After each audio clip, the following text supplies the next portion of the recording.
Hello, hello, Lisa Christensen here. I wanted to share with you how I go about my process of making cards. Hopefully, the video won't be terribly long, but I have a ton of cards to show you. So I'm excited. Let's dive in and I'll share with you my tips and tricks on what I'm doing. Okay, so I like to paint every day for about 15 minutes. Sometimes it's floral, sometimes it's landscapes. You get the idea. So with these two, this was a tutorial from the Everyday Flower watercolor book from Gina Rainey, and she is super awesome. I love her watercolor book, and these are the peonies. And so this one, I didn't need a sentiment because I wanted the white space to be left alone, and I think it's beautiful the way it is, so I left it. This one, I loved this floral motif, but I thought it needed something right here. So I found a sentiment that worked in this space.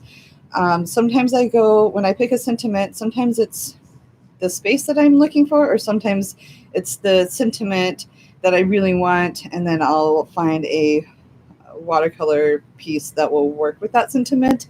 But in this case, and probably about 75 to 90% of the time, I'm finding the right sentiment that goes with the space that I'm looking for. I'm almost always on that side. Then, oh, I want to use a sentiment. What can I use it with? So same thing with this one. They're the same sentiment, but this one was a tutorial that I actually used from Yo Chang from Creative Bug, and she did violets, and I love violets, but they're really hard to paint, and the way she did it was just so unique that I thought, okay, I'm going to have to give that a try. So I really like it. It's very loose, very artistic, and I just had fun with it. So anyways, someone else gets to love this card.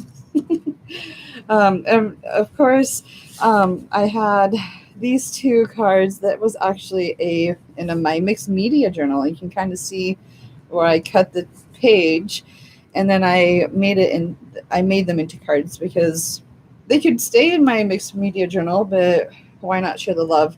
And so what I did was I loosely put some paints on a page, and what I wanted to do, I wanted to see how the yellows and the pinks would work with each other. I call that color play.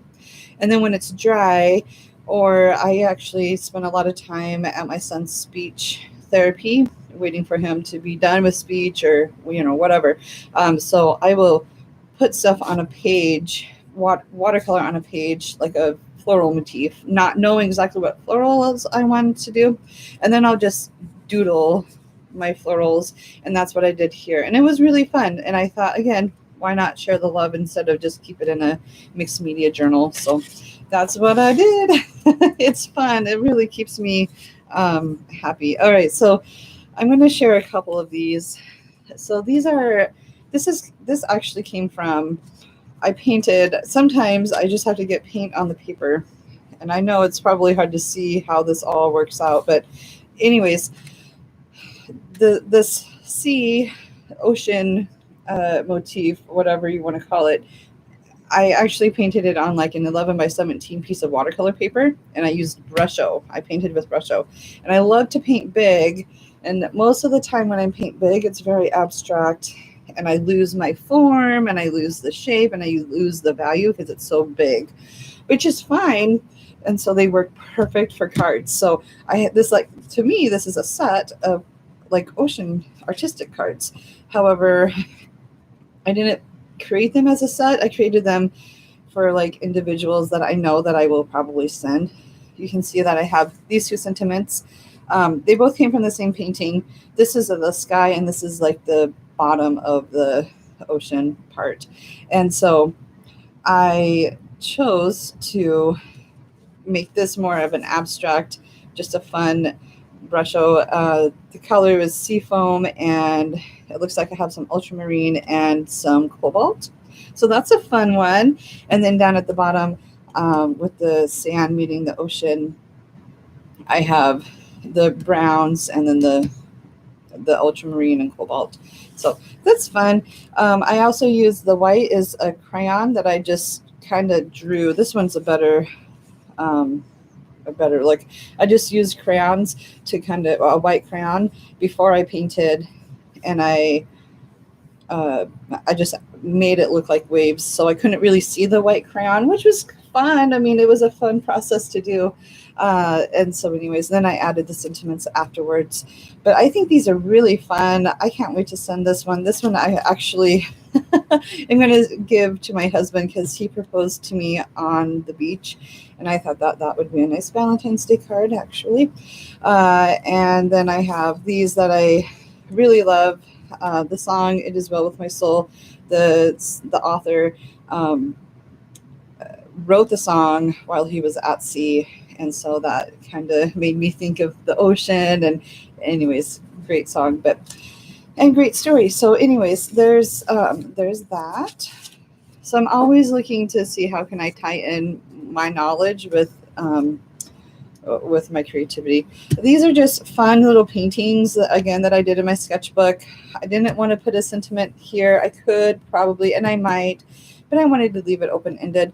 They're very loose, artistic, almost they look like a child's done it, which is totally fine with me, because I think that the more we can tap into our creativity, the more our child begins to play and can have fun. So anyways. All right, so this is, I think we're almost to the brush, or nope, here's another one of just me painting with a sentiment. I was playing around with things that were in my garden, images in my garden, like to me this looks like sage, and my sage is just growing, so I wanted it to look taller, so I put blue behind it as a background, like the sky. But I really love this. I think this also could look like kelp in the sea.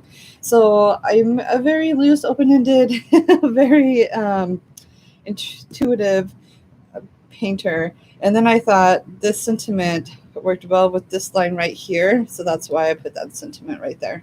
So again, I'm looking at the space and what sentiment can fill the space more so than the sentiment going with the card, which I know a lot of people do it the opposite way, but I have found that finding the right sentiment to fit in the space adds a lot more artistic quality to it. All right, so now we talked about like playful coloring, color play. Here's some more of my color plays. This was with, I had a couple of new pigments, and so I wanted to share like my pigment. I wanted to play with my pigment. So this is actually the color Coral from Daniel Smith, and then this was an indigo that I loved, and then some gold. And so that's what I did. And I actually you can tell where I cut the paper in half. So I totally 100% had it as a big piece of paper, and I just wanted to play with the colors to see how they worked. And I got these two, and I think they're beautiful. I didn't want to put a sentiment on because look at the gold. The gold is so shimmery, and I'm afraid that if I were to put a sentiment on, it would just ruin the whole aesthetic of the card. So I think it's pretty. I honestly would put it as a frame, in a frame, maybe like this, or I don't know. I just love them. So color plays are always fun. And then here's one that I wanted to play with. I got electric blue from Daniel Smith, and I wanted to play with the blues with like purples and even some oranges. I went through, I'm still not over this color combo with blue, purples, and oranges. So I've been playing around with those colors, and I just find this very intriguing to look at. And I'm sure someone will love this card. So maybe I will put a sentiment right here. I haven't decided. Okay, now I'm on to Brusho, and Brusho is probably one of my favorite mediums. As you can tell, I got a bunch of them. So anyways, this one I stamped with Brusho, and then I added a sentiment. Pretty simple. All right, most of them are landscapes now. This one, I used color play with my Brusho, and what I did was I put, you can't really see it because of this dark ink, but I put green here, and then I knew I wanted like the sunset, sunrise feel, so then I added yellows, and the I think this was like rose red. Maybe it was just a regular red, but Brusho. And then I just sprayed it until it got perfect. And then I thought what could work with the colors, and I chose this scenic stamp from Blue Night Stamps, which actually there are two stamps. So this is one stamp, and then this is another stamp. But it totally works. This also came from the same color plate. So I will take like a like a I don't know a strip of watercolor paper, and you can tell like the greens and the colors are the same. They're just like this one is very much more dramatic than this, but it still works. And I thought, well, these two will work. And this is actually. I'm thinking that this is three stamps. The horse is a stamp, this background is a stamp, and then this is a stamp. So I layered a bunch of different stamps together to get what I'm looking for. So kind of fun, different. All right. Our flamingos are super fun. And I just found painting skies really like makes me happy. So I have a lot of sky paintings with stamped images on top of the sky. This one was actually with watercolor. I don't think it was with Brusho, but I used an iridescent paint. It looks like I used Oceanic from Daniel Smith to give it some shimmer. Or actually, it was Tropical Sunset mica pigment from Daniel Smith. And the blue is cerulean, and then this is like an alizarin, or it could have been permanent red, one of the two reds. But anyways, okay, so this is a Brusho, and this was with a new Gamboge and alizarin crimson, and all I did was do my color play, and it came out like this. And I thought about coloring in this, but I did on another one, and it totally changed the sky. And so I said, I'm just going to leave it. I don't think sometimes it's nice to try something, and if it doesn't work, just let it be. And that's what I did here too. And you can almost tell that I almost didn't want any color here because I wanted the sunset to be the focal point. So Brusho also works really well with florals. And so all I did was I stamped the image first with a sentiment, and then I added a little bit of Brusho. It looks like I wetted it first and then sprinkled some Brusho, and then let the Brusho do its thing. And then once it was dried, I went back in and I colored the greens. And it was a simple card, but very effective. Here's another color play that I did, and I just used a simple scenic stamp. Again, this is from Blue Night Stamps, but I love that green mossy look. It just kind of adds to the forest. It gives it a mystery look. I just love this one. This one's really fun. Okay, now some florals and some simple ones. I thought this would be a really fun card to give to a friend, a church friend. Actually have someone in mind. Here's another one of those seascapes that was definitely part of the, here's where the ocean is and here's where the sky, you can tell, but I didn't necessarily want it to, I just love the blues in it. And so I thought I'll just do that, but that's fun.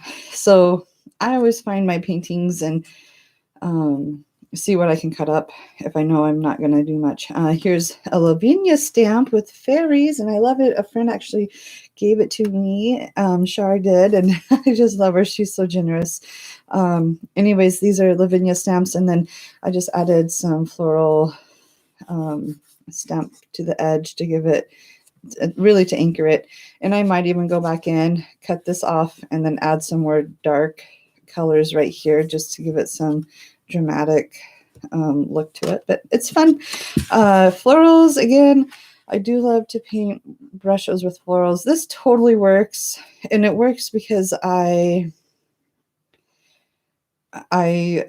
kept the blue out of the yellows, but yet I still have the greens, and that's a really hard technique to do. And I don't know, I know how I did it. Usually I started from light to dark. So I put yellow on this half of the paper. The image was stamped, and then I And once the yellow was pretty much dried, I added water to the outside of the yellow of the daffodils, and then I put the green down. And then over here, I was very loose. I was very I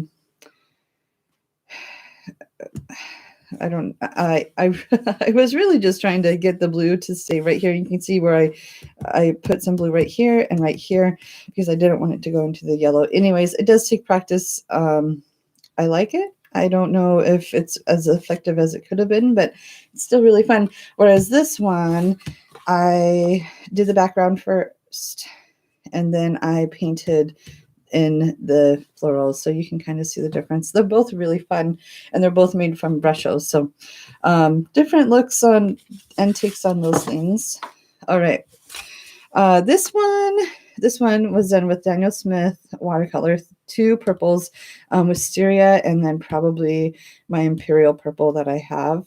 But I actually I put the ink on the stamp, and then I stamped it, and then I added the background afterwards. So it's a really fun technique. I really love it.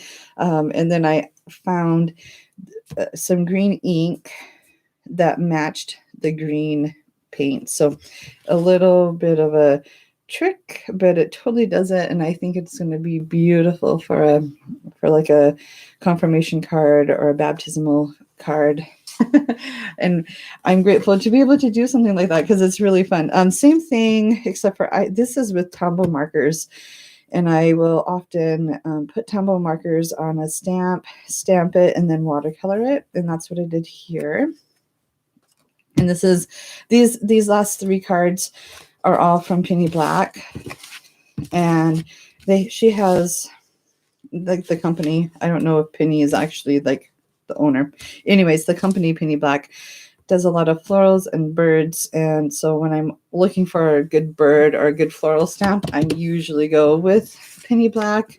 But Tailored Expressions also has some really good florals, and so does Blue Night Stamps. So just really whatever takes gets my attention. This is a fun one. This was actually done with Core Watercolor. Core Watercolor does a lot of it like swooshes on the paper, and like I love making the sky with Core watercolors, and so that also goes into the water.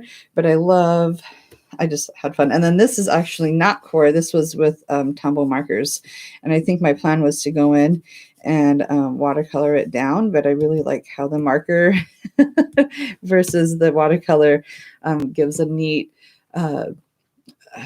contrast, so I left it. And it's my card. I can do what I want. This one, I painted the moon, and you can kind of see the iridescent paint. This was done with Starry Colors. It's a pigment made mostly for hobbyists that is just and brush lettering. A lot of brush letterers will use the starry colors along with card makers. But here's another version of that with the moon. And basically I just keep it dry right here, and then I'll wet around so I get that misty look to it. But these stamps, they're 2. This one is like the tree is a stamp, along with and then the wolves and the deer are a separate stamp, but they work really well together, and I just need to make that into a card. But I love making night skies with this stamp because it's just so dramatic. Fun times. Okay, this is like a series, and what I did, you guessed it, I was doing color play. This one I used a mauve and a warm yellow, and then I put salt on it, and I let it dry at an angle. And so then when it was dried, I got this really fun texture, and I didn't want to lose that texture, so I just stamped a nice butterfly on it. And it's going to go to a friend during the springtime. I have a friend that loves swallowtails, and I thought, oh my gosh, this would be perfect for her. So anyways, The hard part is always finding time to actually write the note and send it, not making it. Making it is the fun part. And then for me, sending it, I have to like sit down and actually send the cards. Anyways, if you have tips on how to do that, I'd love to hear them. Again, more color play. This one was actually done with a spray bottle with liquid watercolor from Tailored Expressions. I wanted to play with the, so this is Cookie Monster, Corn Blue, and I'm guessing Jelly Donut liquid watercolor from Tailored Expressions, and so is this. And I just wanted to play. You could probably see where the where the watercolor goes, but I cannot figure out how I cut the paper up. But anyways, that's okay. It doesn't matter. And then that one was just, I have a very simple palette that I use, and it's with these like 4 colors: the yellow, the red, the green, and then the ultramarine blue. And I just wanted to play with the loose and fluidness of it. So, and then it turned out really pretty. So I stamped a butterfly on it. You can always stamp a big butterfly on anything and then put a sentiment on it, and you'll have a really nice card. Okay, so this one is a watercolor. I was playing around with the textures of watercolor, and I have this, this is the Oceanic mica color from, it's actually called Duochrome from Daniel Smith, along with the blues and the purples. The stamp is really fun. I really need some more time to just play with the stamps. I think I have a better way of painting this, but I really like the loose and fluidness of it. So I'll keep it. It's nice. I'll send it to a friend and let her know I'm thinking of her. This one I had a friend in mind, and her husband likes to hunt. And so I thought this would be a fun one to send to her maybe in the winter. Maybe I'll do it more in the spring. It has a fall feel to it for sure. We're into watercolor now, not into Brusho. I just wanted a very textural, loose and fluid painting. And so I thought this worked out really well. And I learned a lot about this is a burnt sienna color, and I learned a lot about how to use that with the greens. And so anyways, it's fun. It's fun to play with color. As you can tell, I have a lot of fun. This stamp actually came from the Field Notes stamp set from Tailored Expressions, and I wanted to play with my Cascading Green. I love that color. I am too heavy-handed with that color because you can see that there's a lot of turquoise and other greens in here. And so if I use more water and less pigment, you can really see the turquoise come out. And so that's why I painted this one.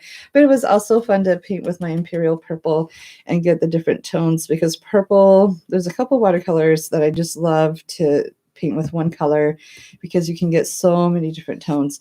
Imperial Purple, Cascading Green, and Indigo are like my favorites to get those different tones. So anyways, I think we're almost done. So I like to follow Jean Haynes.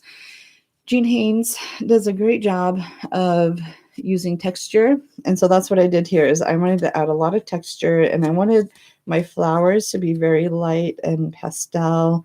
And then again, I didn't know what sentiment I was going to use, but I found this sentiment from my Tailored Expressions set.